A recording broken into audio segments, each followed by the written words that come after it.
बिस्मिल्लाहिर्रहमानिर्रहीम, अस्सलाम वालेकुम वरहमतुल्लाहि वबरकातुहू। उम्मीद है कि आप ठीक ठाक होंगे। मेरा नाम है वकास मीर और आप सुन रहे हैं उर्दू पॉडकास्ट।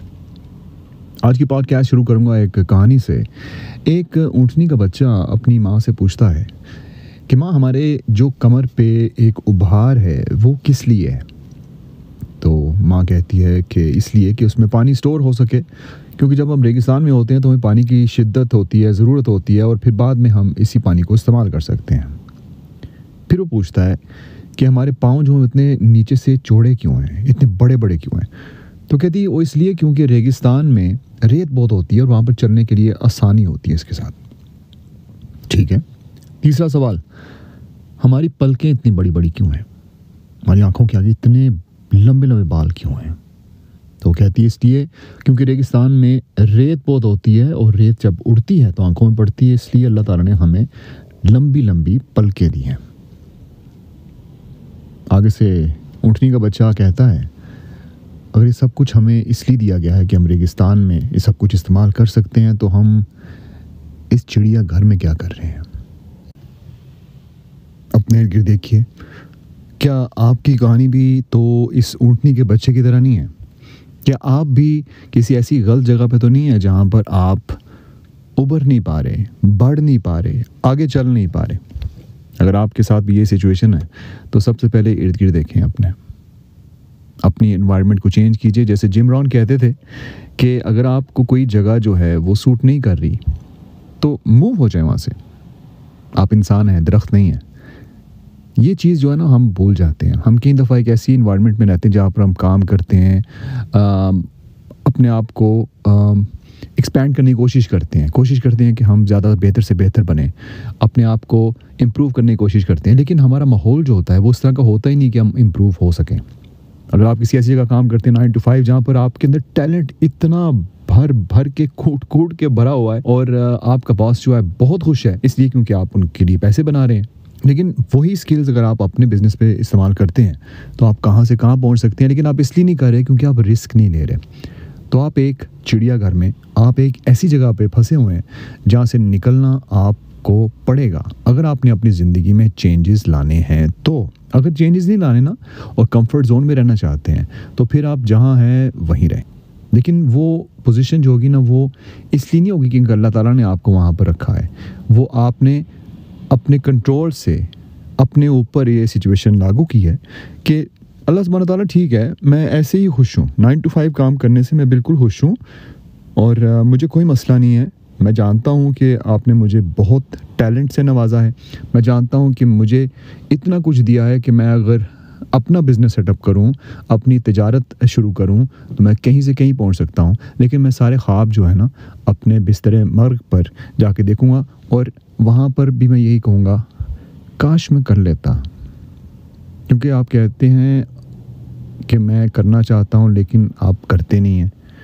आप जानते हैं कि ज़्यादा से ज़्यादा लोग जो बात करते हैं ना जब अपने आखिरी वक्त में होते हैं तो उनमें सबसे ज़्यादा उनको रंज और सबसे ज़्यादा रिग्रेट उनको ये होती है कि मैं जो करना चाहता था वो मैंने नहीं किया। और मैंने एक जगह पढ़ा था कि सबसे ज़्यादा ख्वाब जो है ना वो दफन होते हैं इधर कब्रिस्तानों में। सबसे ज़्यादा कमाल के आइडियाज़ जो है ना आपको कब्रिस्तान से मिलेंगे, क्योंकि वो आइडियाज़ जो हैं उनको कभी ज़िंदगी मिली ही नहीं, क्योंकि आइडिया देखने वाला अपने साथ ही वो आइडिया ले गया। उसने कहा मैं क्या करूँगा यार, मेरे अंदर इतनी हिम्मत ही कोई नहीं है, मेरे साथ कोई है ही नहीं। मुझे किसी अंकल ने 5 मिलियन 10 मिलियन क्रोन ही नहीं दिया, नॉर्वेजियन करेंसी है क्रोन, डॉलर्स नहीं दिए, रुपए नहीं दिए। तो आप यही सोच के कि अगला बंदा मेरी मदद क्यों नहीं कर रहा, अगला बंदा आपकी मदद क्यों करे। अगर आप उनको कोई फ़ायदा दे सकते हैं तो और बात है, लेकिन अगर आप अपनी मदद नहीं कर सकते तो अगला बंदा आपकी मदद क्यों करे। अगर मेरे पास कोई बंदा आता है और कहता है कि मैं ये करना चाहता हूँ, लेकिन उसकी अपनी पर्सनैलिटी जो है वो इस तरह की हो जो कि सामने टोटली वाज़े तौर पे नज़र आ रहा हो कि ये खुद कुछ नहीं कर सकता है अगर इसको अकेला किया जाए तो आप मदद क्यों करेंगे? ज़ाहिर सी बात है नेकी कर सकते हैं अल्लाह ताला के लिए, लेकिन उसके लिए उससे बड़ी नेकी ये होगी कि उसकी मदद ना करें।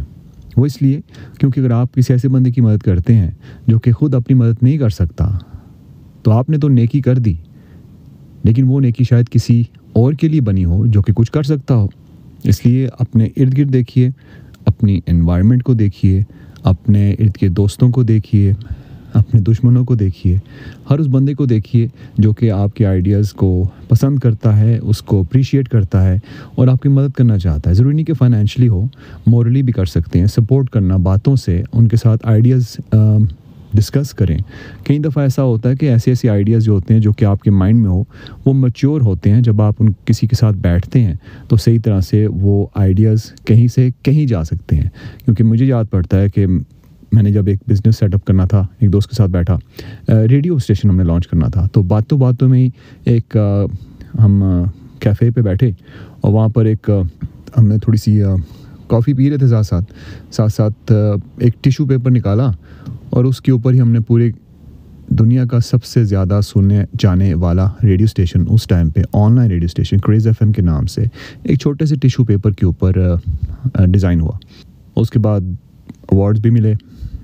अब सोचें, बस थोड़ा सा सोचें आप कि आप के आइडियाज़ जो हैं वो आपको बार बार क्यों आते हैं, आपके दिमाग में क्यों आते हैं। कोई ना कोई तो वजह होगी ना कि अल्लाह ताला चाहता है कि आप कुछ करें। क्योंकि अल्लाह ताला तो आसानी चाहता है ना अपनी क्रिएशन के लिए, अपने उन बंदों के लिए जिसको उन्होंने बनाया। तो आपने कोशिश ये करनी है कि अपने आइडियाज़ को डिस्कस करें किसी ऐसे बंदे के साथ जिसके ऊपर आपको एतमाद है। एतमाद किसी पे तो करना पड़ेगा आपको। ये कहना कि लोग आइडिया चोरी कर लेंगे, ऐसे नहीं होता।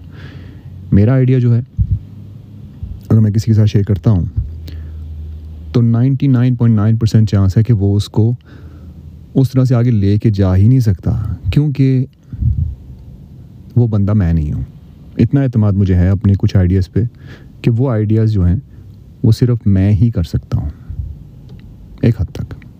ज़ाहिर सी बात है कॉपी हो सकती है, लेकिन आपका अंदाज़, आपकी सोच, आपके एक्सपीरियंस, वो हर चीज़ जो है ना वो सिर्फ आपके पास है।